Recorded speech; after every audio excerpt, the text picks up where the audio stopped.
6. We have main engine start. 4, 3, 2, 1, and liftoff. Liftoff of the 25th Space Shuttle mission, and it has cleared the tower.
Hello Ireland. Can you hear me? Great. I never had intro music before. So hello everyone, my name is Adam Fulham. I am from Startup Network Europe, and this event is very special. It's a very special number. Our 163rd event. 163 is such a special number. In 3 years, so I've done events all across Europe in the last few years. This is our biggest event ever. I'm really grateful to all you guys for being here, and of course, the people listening online as well. I guess the big USP of this conference is we're not 50,000 people, 10,000 people. We are only 300 people. And can I ask who here is an AI founder? Yes, woo, yeah. Who here is a CTO? Great. Who here is a chief product officer or similar? Great. And who here is an investor? Great. Keep an eye on those people. And finally, who here is other? Cool. It's a big ecosystem. So look, I'm from Dublin. I'm so happy this event is happening in Dublin. Best city in the world, yeah? Am I right? Yeah? And it's also an honour for this event to be introduced by the Lord Mayor of Dublin, Daithí de Róiste. So you're very welcome to come on stage. Thank you.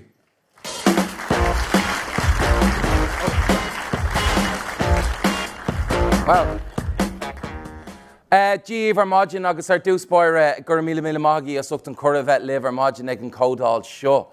It's more an honour agus an privilege domsa le bheith live agus chun fécin díra céirtá sibh se chun a bheith a phlé in Jobh.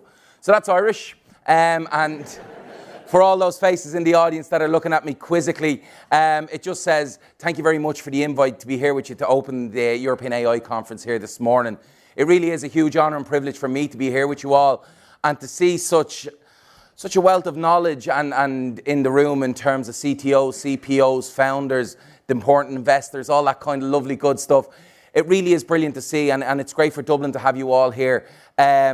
First of all, I hope everybody enjoyed everything that they've got to see for Dublin so far. I believe some groups were out yesterday enjoying what we have of our sunshine. We get 4 days of summer a year. And I really do hope over the next wee while that everybody gets a chance to really enjoy everything that our city has to offer. As I said, it's a huge privilege for Dublin to be able to host this conference and to have, almost 350 of you in this room, but almost another 1,500 people watching online in terms of discussing AI, the importance of AI, and the future that it's going to bring about. Dublin, we really do pride ourselves in terms of our digital capacity. We're a digital forerunner. We sell ourselves as the European hub for many big American tech firms. For us, it's important. After Brexit, we're the only English language speaking country in the EU. And we provide, from a Western Europe perspective, that entry into Europe. Dublin itself, we're twinned with San Jose and Silicon Valley for the last 36 years. And I was only over there 2 months ago. Because we invest a hell of a lot in Silicon Docs and, being that hub. And from an AI perspective, really being that creative hub to foster different things like Nova and UCD. You've got AI Accelerator, you've got CEDAR, all these different programs. And it really is the work that's going on here in conferences like this and in what you guys are doing. It's going to change the world drastically. It's really, really going to change our future for the better in areas like healthcare, in areas like education, in transport, in entertainment. It's going to fundamentally change the world in everything that we do. But with that, I do believe that there's strong ethical considerations that we need to remember and that we need to have in terms of how we go about our business. What do we do? How are we going to change the world? How are we going to make sure that communities right across Dublin, right across Ireland, right across Europe are ready for the product that's being innovated?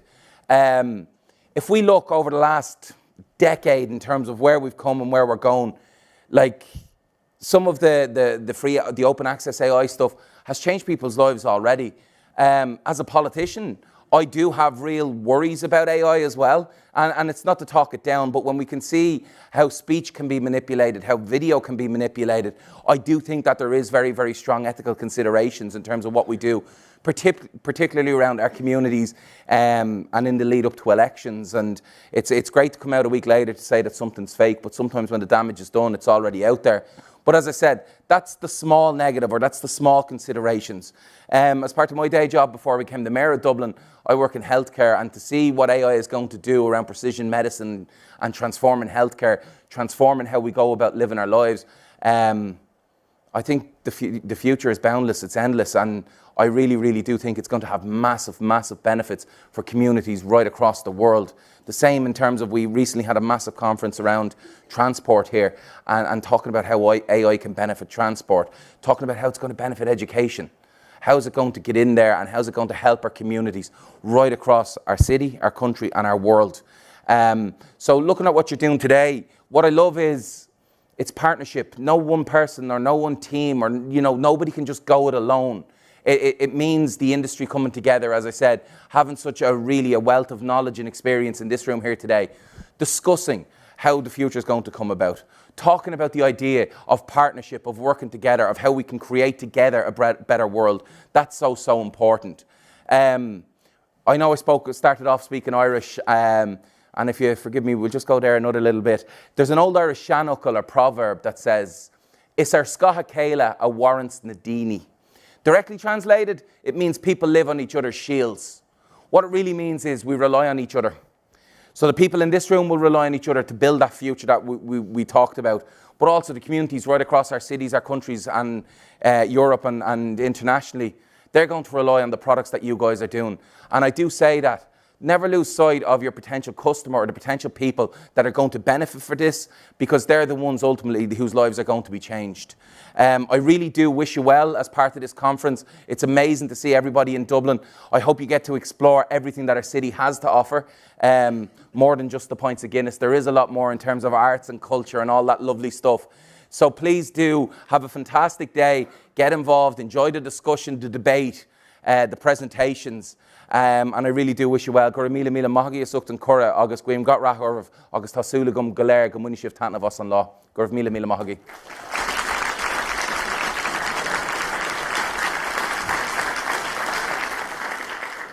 Gura magat. I love being Irish. It's a great country. Actually, who here is from Ireland?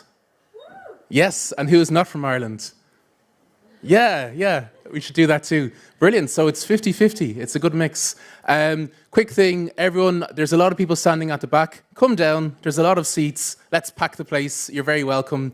This is 1 hour long. So folks, our first speaker will be James Rosenthal, who's Director of AI and Startups at Google Cloud. So James, you're very welcome to come up on stage. Thank you.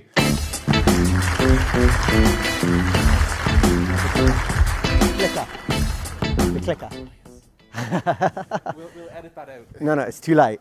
Hello, good morning, welcome. Is the mic on? Yeah, perfect. It's great to see you all. I will not embarrass myself by trying to say anything in Irish. You fellows did an amazing job, and I'm equally thrilled to be back in Dublin. Is this going the right way? Yeah, it occurred to me actually this morning.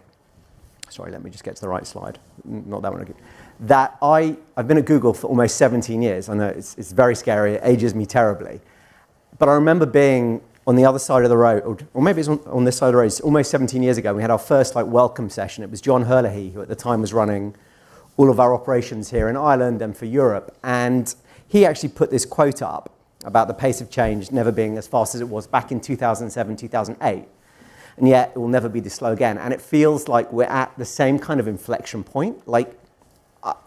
Having worked in tech for a while, the number of new companies I'm seeing every day who are doing incredible things and solving problems that we didn't ever think would be solved. I can give an example. Tomorrow.io, an Israeli company we're working with, they have got the most accurate 14-day out weather forecasting. And they're now in a position, because they've put their units up, their sort of radar units up in satellites, to accurately track the weather across the world in a way that's never previously been possible, in a way that's much, much more accurate than meteorological agencies. So have a look at them as just a company that's evolved over the last few years and done something that we had always, or certainly I had always assumed it would never be possible to know accurately what the weather would be like in 4 or 5 days' time. And in Dublin, I know you'd probably say, oh, well, it's going to rain, but that's not always right. And I think, so we're at this inflection point. And from our perspective, from Google, I think we see the world as something where we've been using AI and ML for a long time, for like 8-9 years, and we're an AI and ML-led company.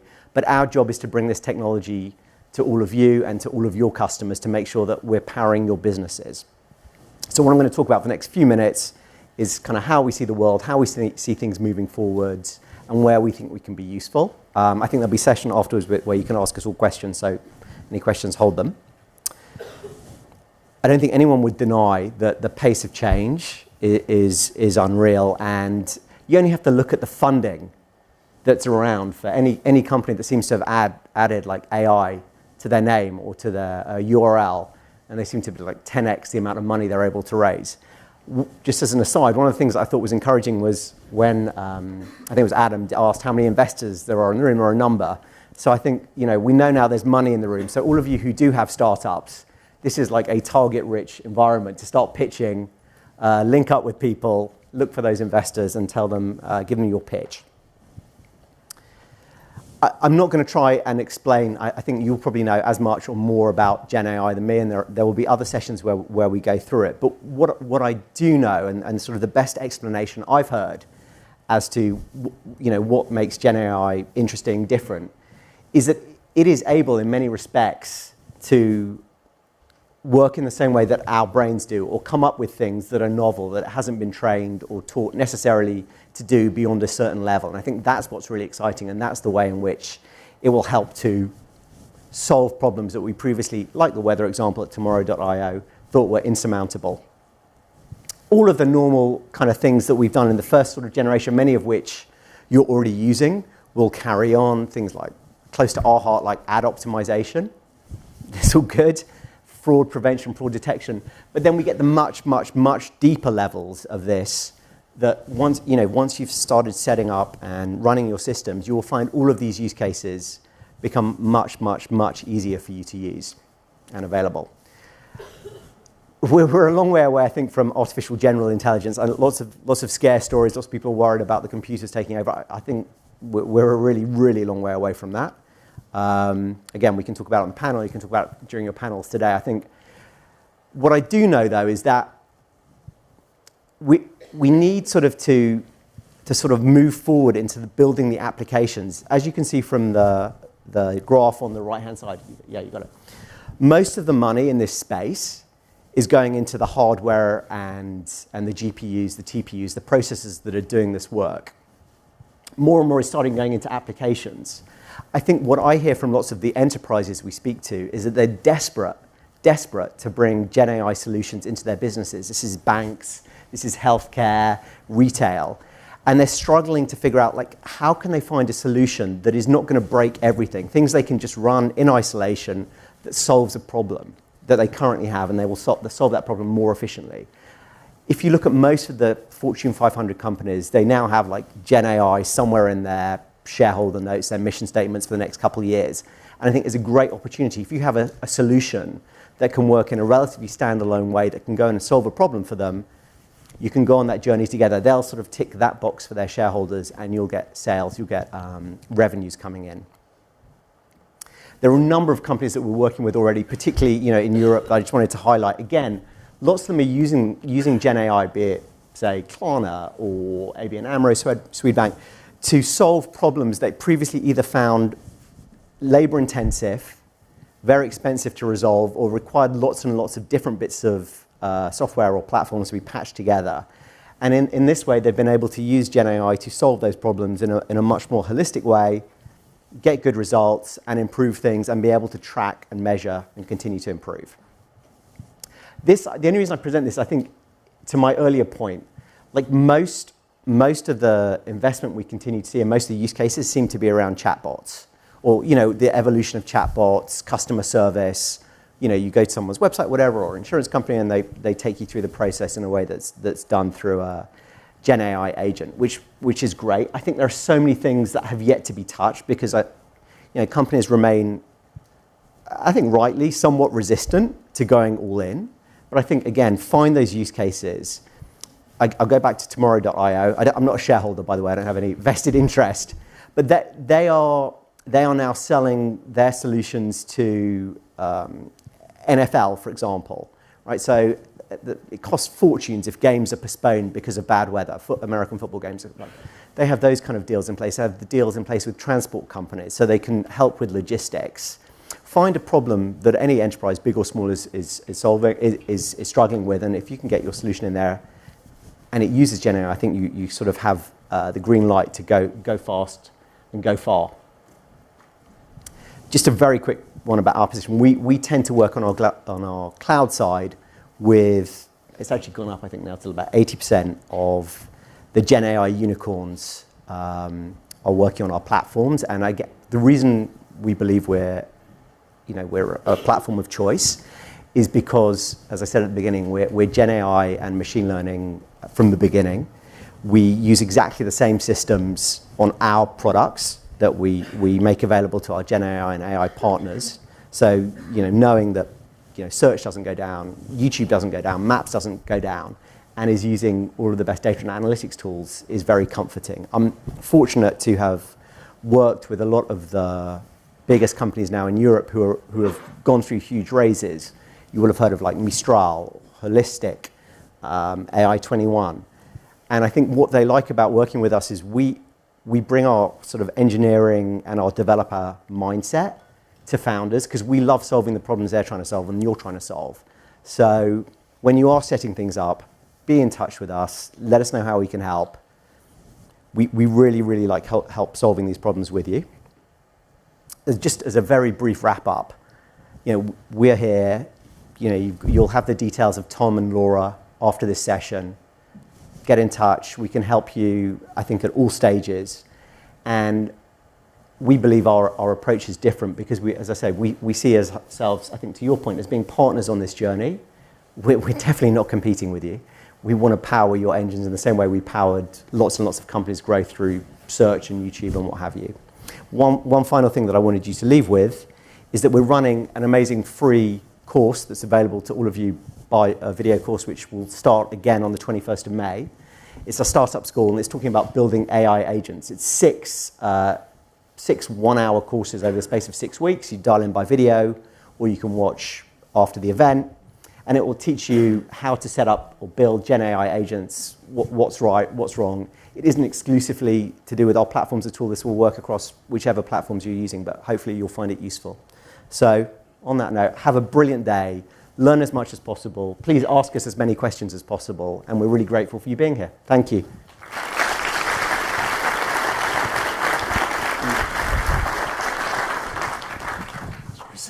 Thank you. Sorry, no Irish. Go Ireland, yeah. Love Ireland. Okay, Lisa, where are you? We have an amazing panel. Yes. And Lisa, you are from Google, and you are going to moderate a pretty amazing panel. Yeah. So good luck, and thank you so much. Absolutely. Yeah, thank you. Thank you so much. Hi, everyone. My name is Lisa. I work here at Google as a generative AI specialist. As a part of Google Cloud, I basically help all of our customers navigate the whole new landscape of products. And wanted to ask you all, anyone who's using Gemini already, hands up. Nice, nice. Hopefully by the end of the day, you also will be able to learn more about what we are building at Google and try some of our products. And we have an incredible panel, so please, I think we can welcome the panel to the stage now.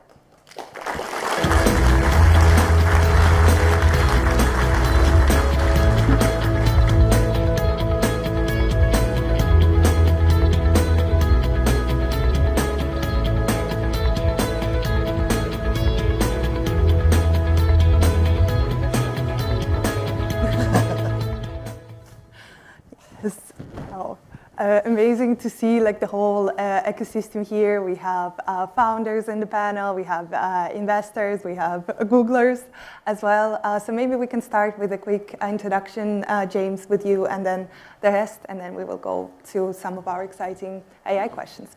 Thanks, Lisa. I'm James Rosenthal. I lead startup and AI at Google in EMEA. Nice. Hi everyone, my name's Isabelle. I'm an investor. I've been working in the startup and VC world for the last 8+ years. My previous role as a partner at a venture fund investing across UK and Ireland at pre-seed and seed stage into AI companies across various different verticals. Delighted to be here and talk all, everything AI. Hi, John Randles. I'm a CEO of a company called Siren. We work in investigation software primarily for law enforcement. This is my third startup I've been involved in. I ran a company called Polar Lake that was bought by Bloomberg. I was CTO in a company called Eon Tech, acquired by Siebel Systems. So I've been about just over 20 years in the startup world, but delighted to be here and delighted to talk about AI. Crazy. Hi, good morning. My name is Sandra Healy. I'm the CEO and founder of Inclusio, and we describe what we do as measure, track, action and report on culture and diversity for organisations. I spent 20 years in the global tech industry and spun Inclusio into DCU back in 2016 when DEI, I think, was talked about as a nice to have, and now we see that it's a business imperative now as companies have to report on CSRD and ESG. So I'll be talking a little bit about that today. So thanks, delighted to be here. My name is Alan Holland. I was a lecturer in artificial intelligence at University College Cork for about 10 years before I left back in late 2012 to set up Keelvar.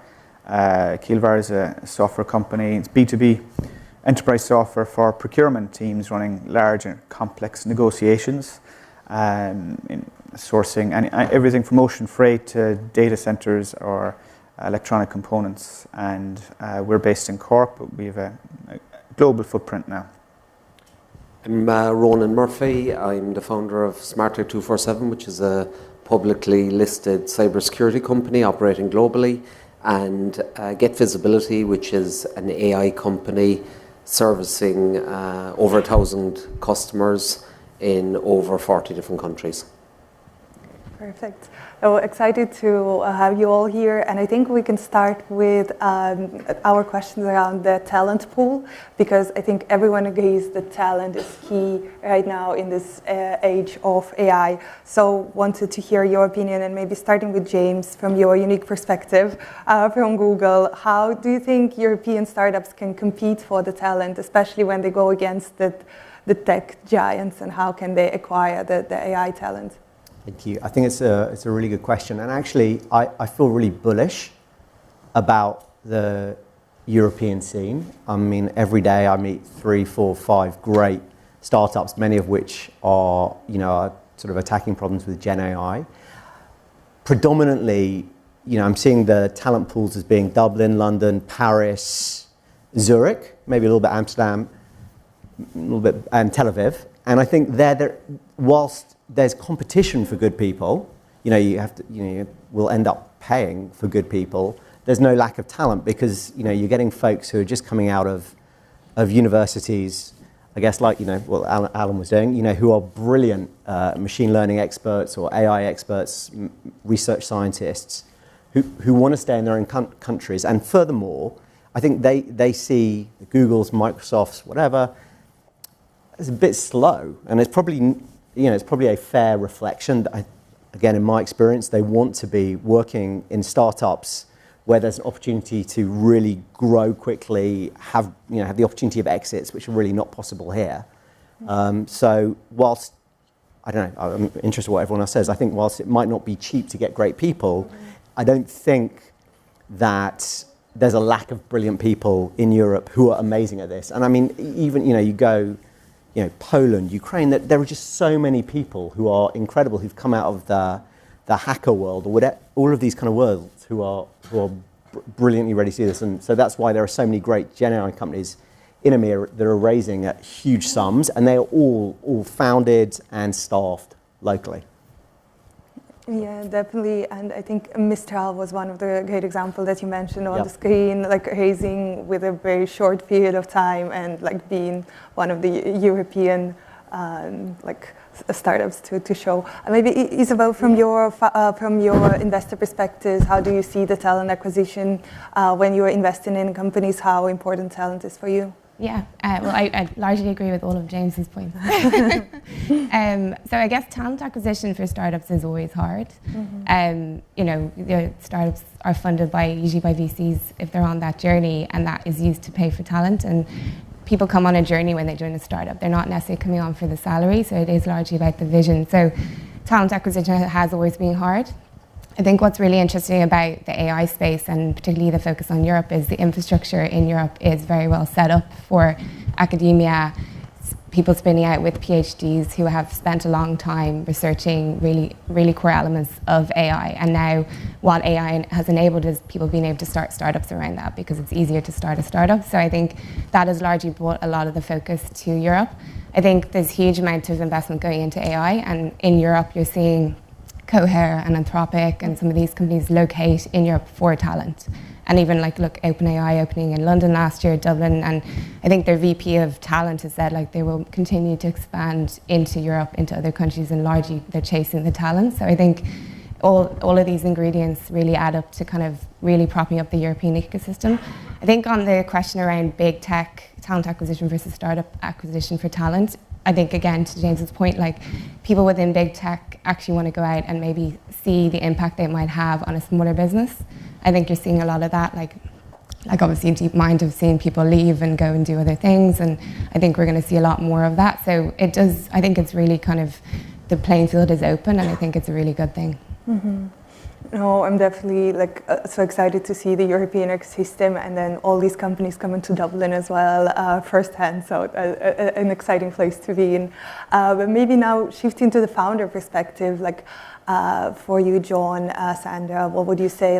What's your secret sauce into acquiring that AI talent? Yeah, look, I think in terms of attracting talent into a smaller company, it's more about the team they're joining, right?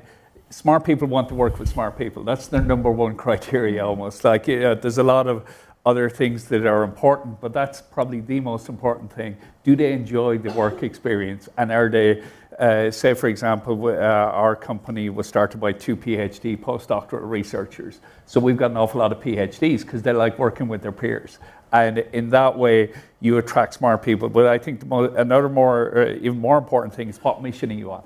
What problem are you solving, and is it interesting, is it impactful? So we work an awful lot with law enforcement. So there's great feedback we get from engineers when we work on things like human trafficking and child protection and things like counter-narcotics and tackling criminal networks and counter-terrorism. So when they get feedback from customers, that's amazing, because oftentimes, especially when we're in large models, large everything, it's very hard to get tangible feedback from what you're doing and working on day to day. So I think the mission is important, the team is important, but it's incredibly hard when you're really small and people don't know if you're going to survive. There's actually a flip over point where people say, oh, we're 85 people now. People don't ask us that question anymore. We've got funding, etc. But when you're really small, you really have to try extremely hard, because it's not certain that you're going to be there, and they've got an offer from the big companies. And the other good thing is the big companies aren't given as many offers as they used to. So that dynamic has changed as well. But yeah, no, it's a good time to get talent. That's what I think. Nice. And Sandra, yeah. Yeah, I think building on that, I think anybody who's VC backed has probably been asked now for ESG reporting data, which is quite interesting. And that largely that's been driven by impact investors and impact funds. And when we think about the S in that and the social impact, essentially what it's doing is assessing startups around, are you reflective of the customers, the communities and the societies that you operate in? So I think it's something that we need to pay attention to, that we probably haven't paid a lot of attention to before. But to build a sustainable startup, I think the diversity of the talent in the organization is something that is really, really imperative. And I've spoken to startups that are, have an imbalance across lots of different diversity and representation. It's much harder to re-engineer it, right? So it's something you have to think about right from the very beginning. And I think the challenge for all of us is people like themselves, right? We're pattern matching machines, the first AI, huh?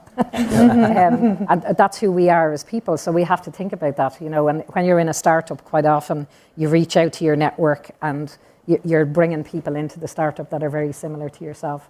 But I think we have to think about how can we challenge ourselves, put in the processes, the systems, to make sure that we start to move beyond that. And some of the challenges when I read around diverse talent in European startups, some of the challenges around, am I part of the succession planning of the organisation? Am I getting paid at the same rates as my peers? Am I valued for the contribution that I have into the startup? And I think all of those things need to be taken into consideration. And culture, which is part of our work and what we do, is scientifically measure culture. It'll be a revolving door if you don't have that culture where you're embracing different ideas and creating that psychologically safe environment. So it's complex, but it's something I think you have to start at right from the very beginning and implement.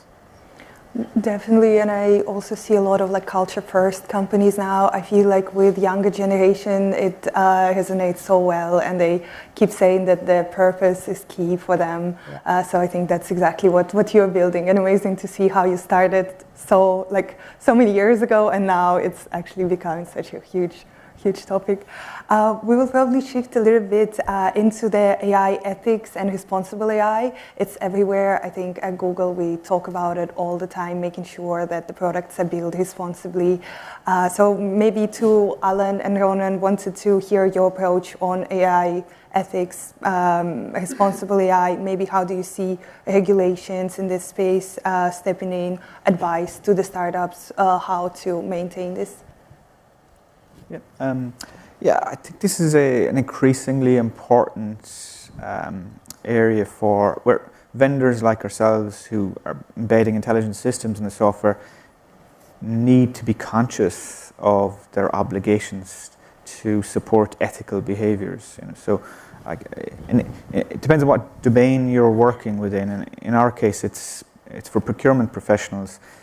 And when we're releasing software like autonomous sourcing bots that will allow you kind of go to the market much faster, go to more potential suppliers, you could potentially behave unethically and cast too wide a net and waste too many suppliers' time, because it's not costing you anything internally. Everything is automated on your side, but it's not necessarily always automated on their side.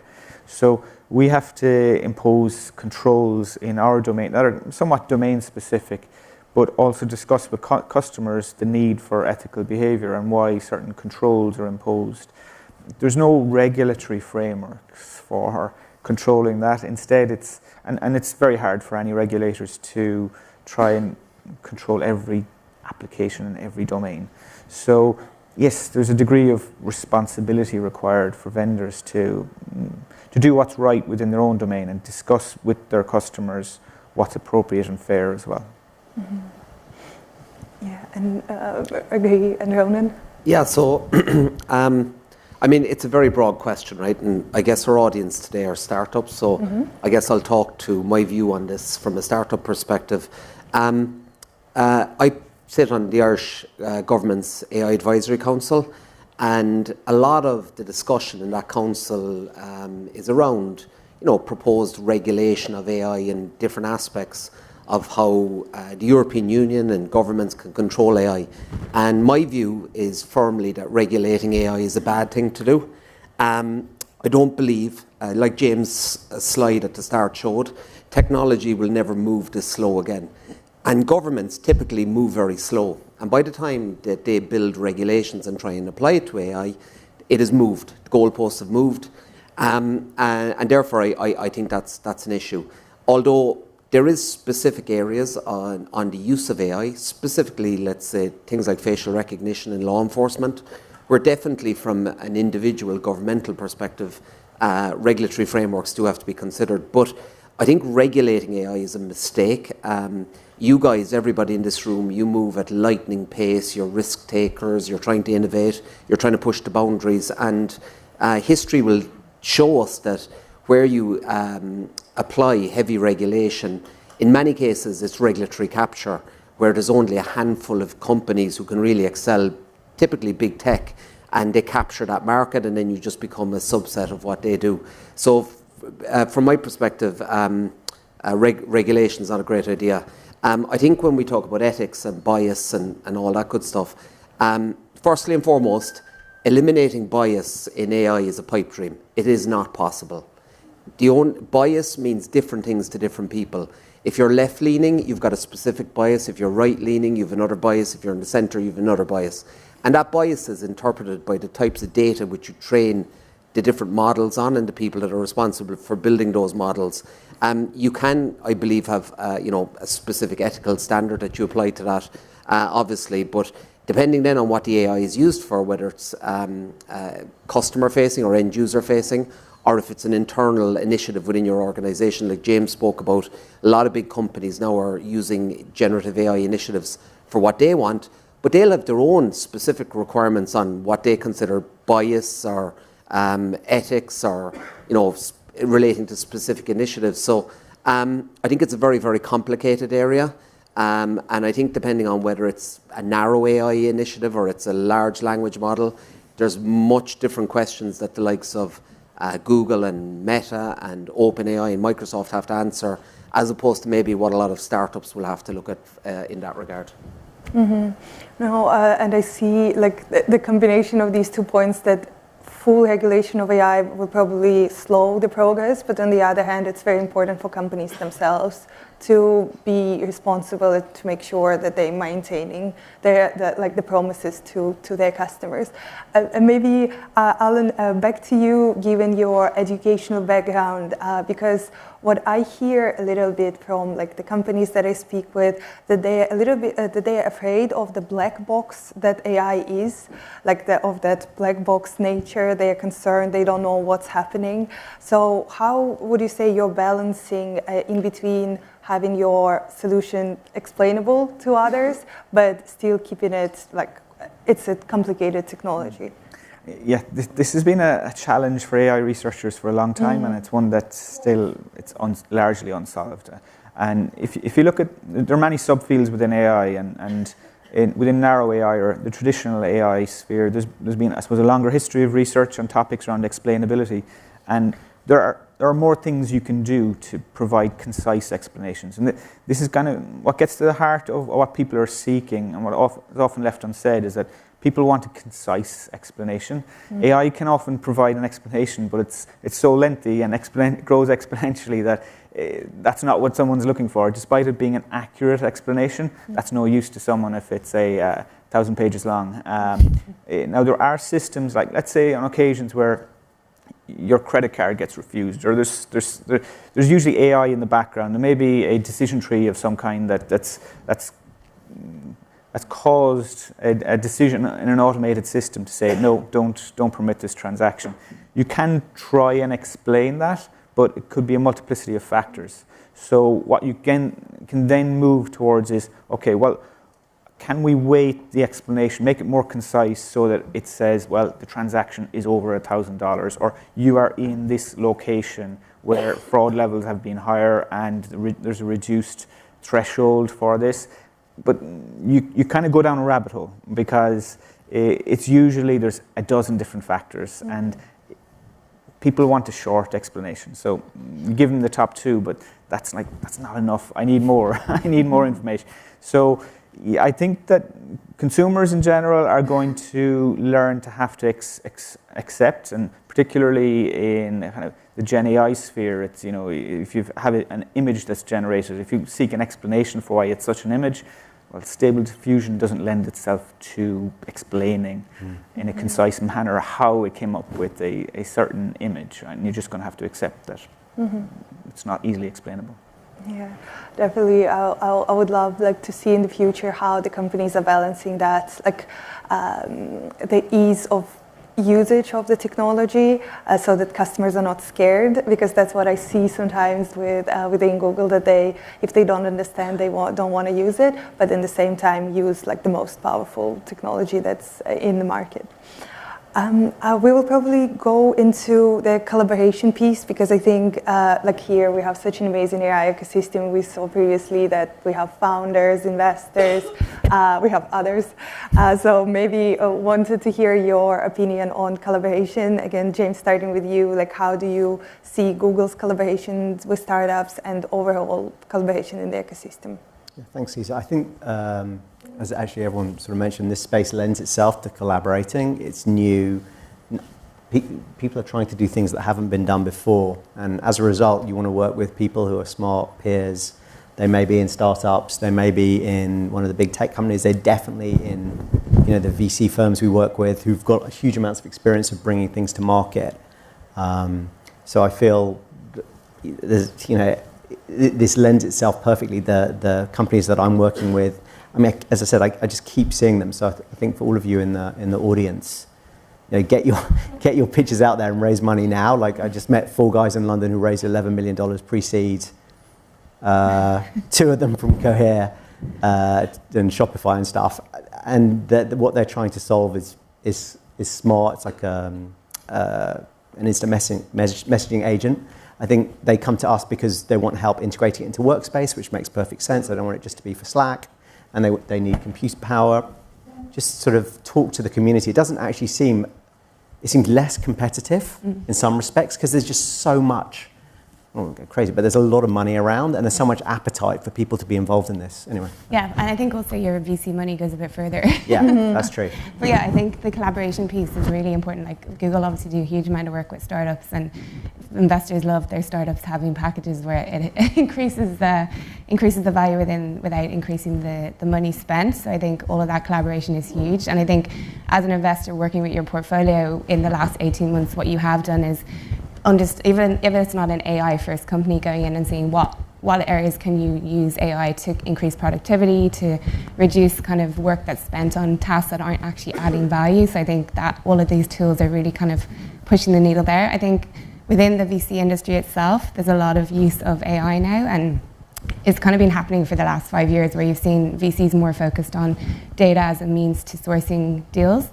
In the fund I previously worked with, there was a company we had that actually got sourced via, it was more a scraping tool called Motherbrain, which was produced by EQT Ventures.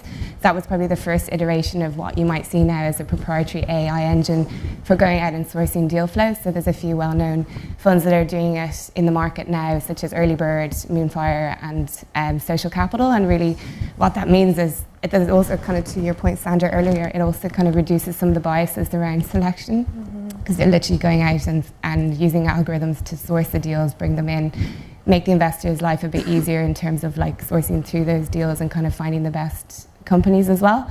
And then in the product stack within VC firms as well, there's a lot of use of AI to kind of increase productivity. So yeah, definitely a huge amount of collaboration.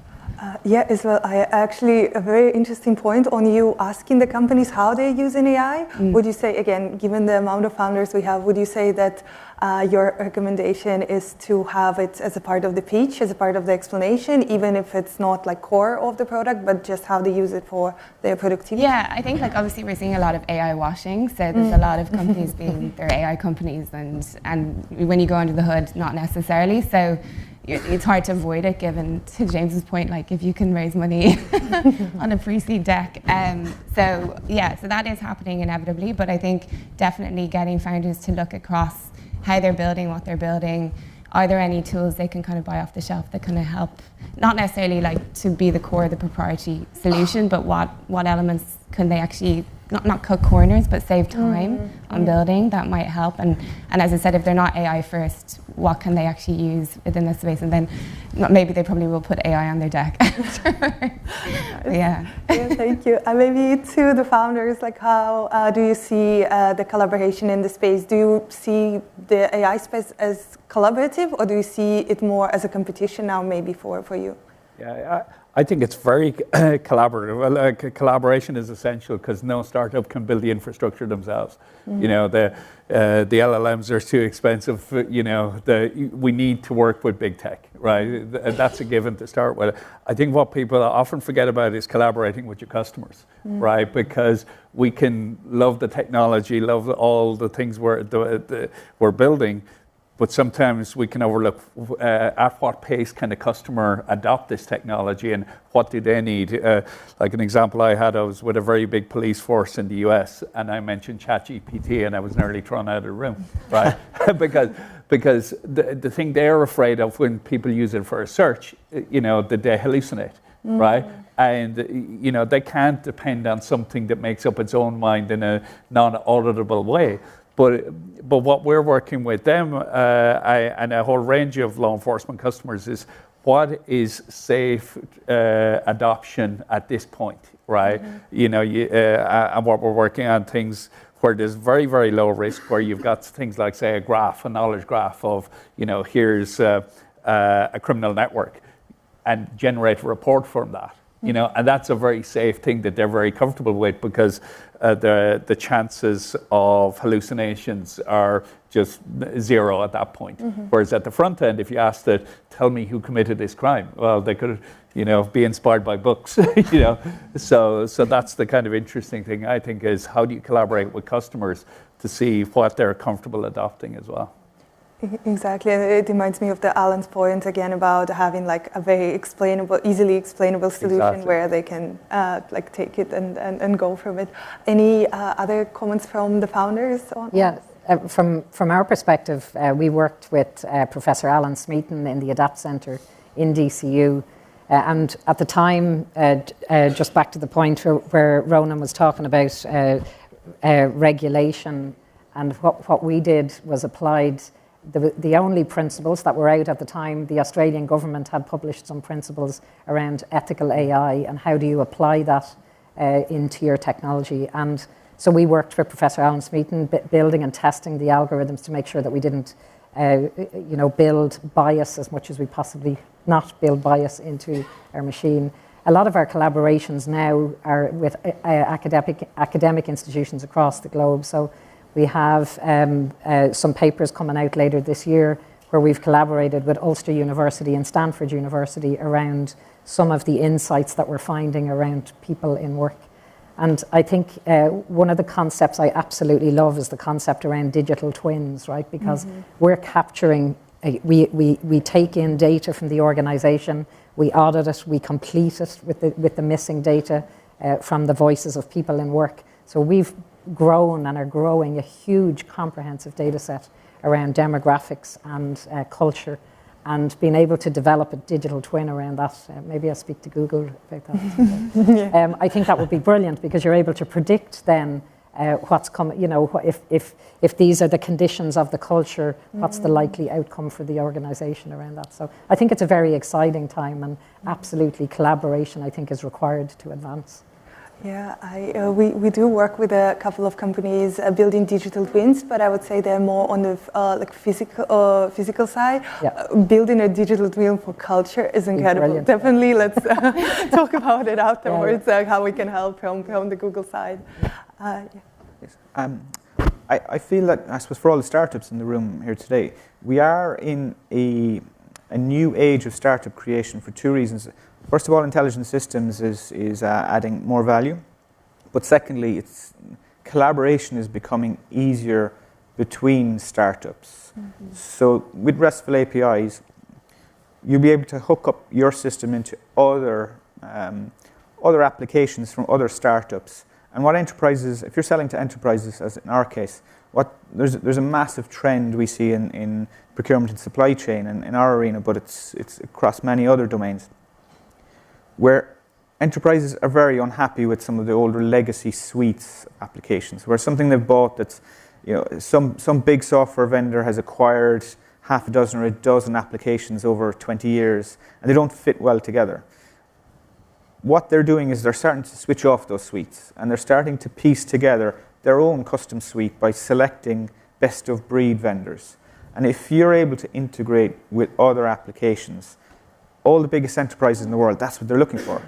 So that's actually one of your most important plays, is to ensure you can integrate with other best-of-breed systems that don't do what you do, but are complementary to what you do. And for end-to-end solutions, like in procurement, you need spend analytics, you need sourcing, you need contract management, you need invoice automation. These are all the pieces of the puzzle that enterprises really want to solve. So if you're really good at what you do, it's actually better to be focused, build intelligent systems that are adding way more value in that narrow niche, but make sure you can integrate with the other systems and be very collaborative. And collaboration is kind of multidimensional.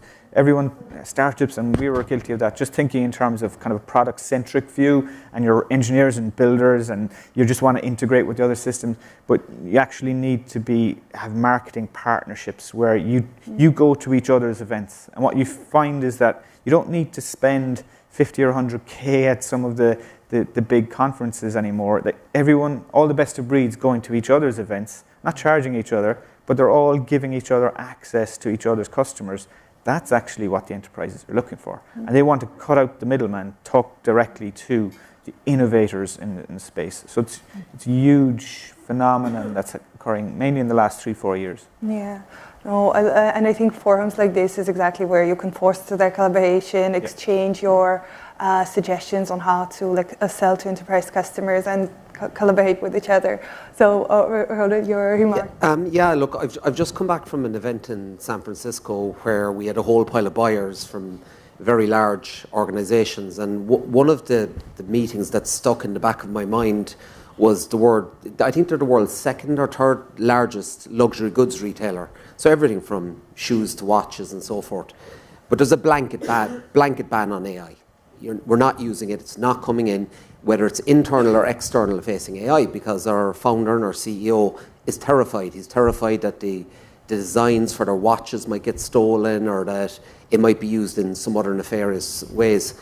And we're seeing that in the selling into the enterprise, there's a huge opportunity in actually building your capability to ensure that what goes into AI and what comes out of the other side is ticking the boxes from an enterprise buyer perspective. And they again will be the guardrails, the black box, the why behind the what, the bias and the governance that are overlaying that type of technology. And I think startups who are building their own AI capabilities, but also supplementing or helping to secure these LLMs, where there's a massive array of different use cases for specific verticals, vertical AI, let's call it, where you can build an incredible business.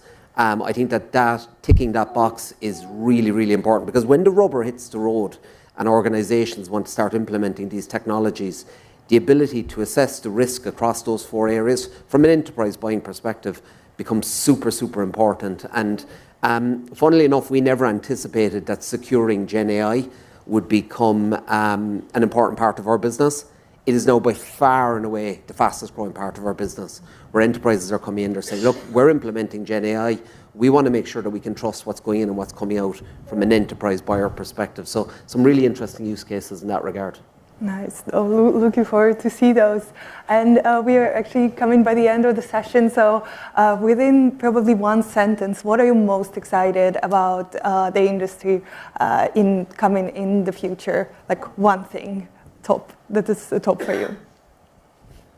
Anyone? That's good to do one. I just love the fact that so much stuff is open source.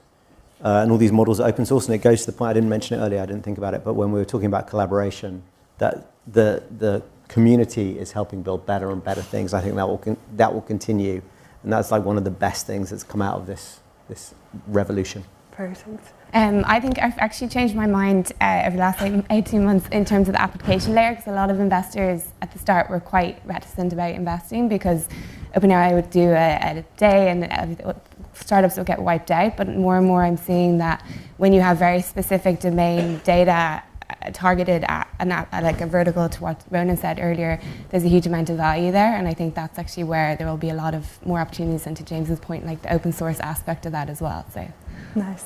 Yeah, I think the interaction model with us and computers is going to change. I love what's happening around voice, right? Mm-hmm. And things that, particularly our world is very analytical, very data intensive, and people need to be superly highly trained to get a lot of insights. But if you could have a conversation with the computer, if you just tell them what they want, what you want, what you're looking for, and the suggestion, that two-way dialogue, I think is coming. And for us in law enforcement, it's super important that, say a police officer is able to keep his eyes on a situation. Yeah. So talking to the computer instead of, taking their eyes off a situation, those kind of things I think are going to have a huge impact. So I'm excited about voice in particular.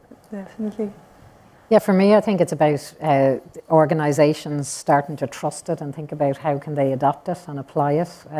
I was reading a piece of research this week that said the implementation of AI in an organization will save 2 hours per week per employee. Mm-hmm. Like, it's quite significant. So I think that for me, certainly with the organisations I work with, I'm excited to see how they start to implement it and bring it in and not be scared of it as Ronan had described. So.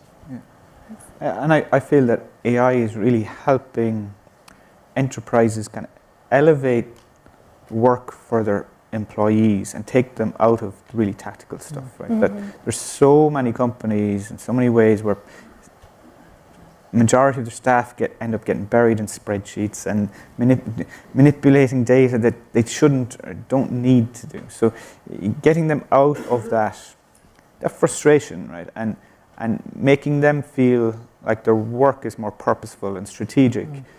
It's actually, the software can take much of that load away.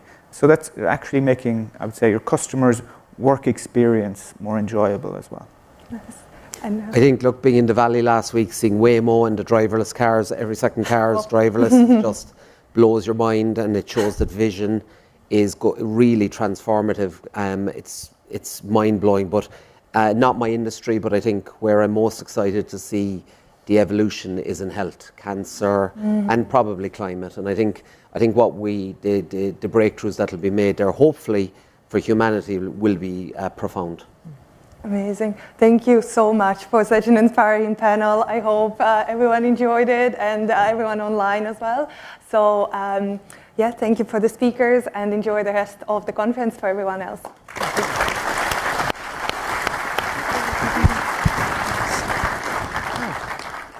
Great. Thank you so much. Amazing job to the panel. And Lisa, thank you so much as well. So I just updated. Yes, it's working. So,